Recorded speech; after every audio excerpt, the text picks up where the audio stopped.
உங்களுக்கு ஆசை வந்து சிவகார்த்தியின் மாதிரி ஆகணுமா, என்ன ஆகணும்? இன்னொன்று, சமீப காலமாக எந்த மீடியா திறந்தாலும் பாலா உதவினார், பாலா உதவினார், பாலான்னு அவ்வளவு செய்திகள் வருது. இந்த குணம் எப்படி வந்தது? அதை வந்து எப்படி செயல்படுத்துறீங்க? கொஞ்சம் விரிவாக சொல்லுங்கள். ஆனால் கண்டிப்பாண்ணே. முதல்ல இந்த சிவகார்த்திகேயன்லாம் மிகப்பெரிய ஆள்ண்ணே.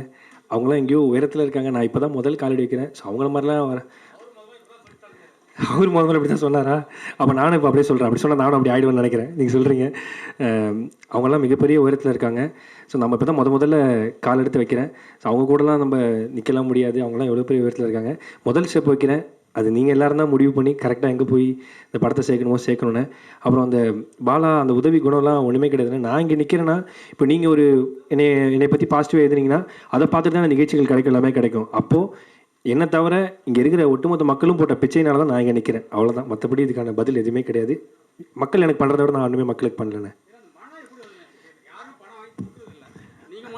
எல்லா பணத்தையும் கொடுத்துறீங்களே, எல்லா பணத்தையும் நீங்களே கொடுத்துறீங்களா, தியானம் பண்ணுறீங்களா, எப்படின்னு கேட்குறேன். ஆனால் இல்லைண்ணே, இப்போது நான் சம்பாதிக்கிறேன் வரேன்னா, நான் இந்த படம் எடுக்கணும்னா கூட மக்கள் தான் டிக்கெட் காசு கொடுத்து தேட்டரில் பார்க்குறாங்க. மக்கள் காசு தான் எனக்கு வருது. அவங்க இந்த பையனை நம்பி ஒரு யூடியூப்பில் ஒரு வீடியோ வந்துன்னா அதை பார்க்குறாங்க. இல்லை வந்து ஒரு ஷோ வரும், வெளியில் ஒரு ஓப்பனிங் போகிறோன்னா மக்கள் கொடுக்குற காசு தான். அவங்க கொடுக்குற காசை அவங்களுக்கு திருப்பி கொடுக்குறதுல ஒன்றுமே கிடையாதுண்ணே. ஏன்னா நான் இங்கே நிற்கிறேன்னா மக்கள் தான் யார் நம்மளுக்கு நிற்கிறாங்களோ அவங்களுக்கு தான் நம்ம நிற்கணும். அவ்வளோதான் விஷயம். மக்கள் போட்ட பிச்சைனால நான் இங்கே நிற்கிறேன். மக்களுக்கு நான் செய்கிறதுலாம் ஒரு மேட்டரே கிடையாது. அவங்க பண்ண எனக்கு பண்ணதை விட